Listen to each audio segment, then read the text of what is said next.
Hi అందరికీ welcome back two plates and platters. ఈరోజు మన వీడియోలో ఉసిరికాయ నిల్వ పచ్చడి ఎలా చేయాలో చూద్దాం.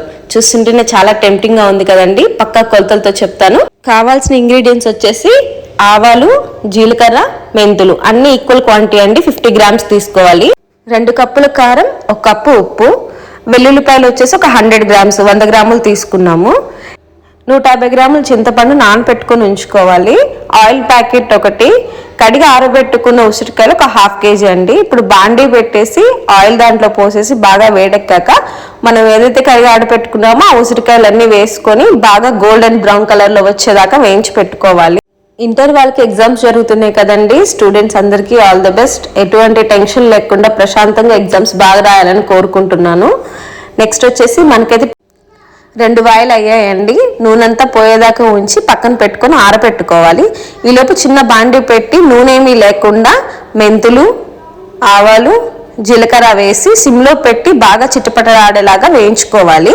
అది ఆరాక మనం మిక్సీలో పౌడర్ చేసుకొని పక్కన పెట్టుకోవాలి. నెక్స్ట్ మళ్ళీ ఏదైతే ఉసిరికాయలు వేయించిన ఆయిల్ ఉందో దాంట్లోనే పోపు పెట్టుకోవాలన్నమాట.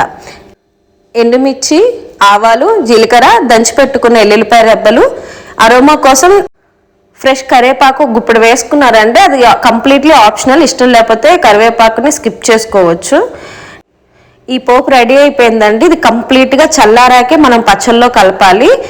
నానబెట్టుకున్న చింతపండుని పేస్ట్ చేసుకొని ఇట్లా ఉడకపెట్టుకోవాలండి మీడియం ఫ్లేమ్లో. ఇప్పుడు ఆ ఉసిరికాయలు చల్లారిపోయాక ఏదైతే జీలకర్ర, ఆవాలు, మెంతులు పొడి ఉందో అది వేసేసి ఉప్పు, కారం ఇవన్నీ వేసి బాగా ముక్కలకి పట్టేలాగా కలుపుకోవాలి. కాకపోతే చేతులు అనేది తడి ఉండకూడదండి. నెక్స్ట్ చింతపండు గుజ్జు అది కూడా వేసేసి బాగా ముక్కలకి ఉప్పు, కారం, చింతపండు గుజ్జు పట్టేలాగా కలుపుకుంటూ ఉండాలి. కారం మొత్తం వేయకుండా ఒక 1/2 కప్ పక్కన పెట్టుకొని మిగిలిన ఎల్లుల్లిపాయలని ఆ కారంలో వేసి మిక్సీ ఆడించుకొని తర్వాత మళ్ళీ అది కలుపుకోవాలి. అప్పుడు టేస్ట్ అనేది చాలా బాగుంటుందండి. అట్లా ఒక పేస్ట్ లాగా వస్తుంది. పచ్చడి పొడిపొడలాడుతూ చింతపండు గుజ్జు వేయటం వల్ల.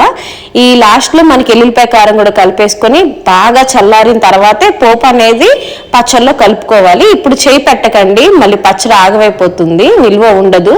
సో గరిటె తీసుకొని తడి లేకుండా కలపాలి. మా నాయనమ్మ వేడి వేడి అన్నంలో పచ్చడి ముద్దలు అలా కలిపి మా అత్తయ్యకి మాకు పెట్టారండి. చాలా అంటే చాలా బాగుంది. ఇలాంటి వీడియోస్ కోసం ప్లీజ్ డూ సబ్స్క్రైబ్.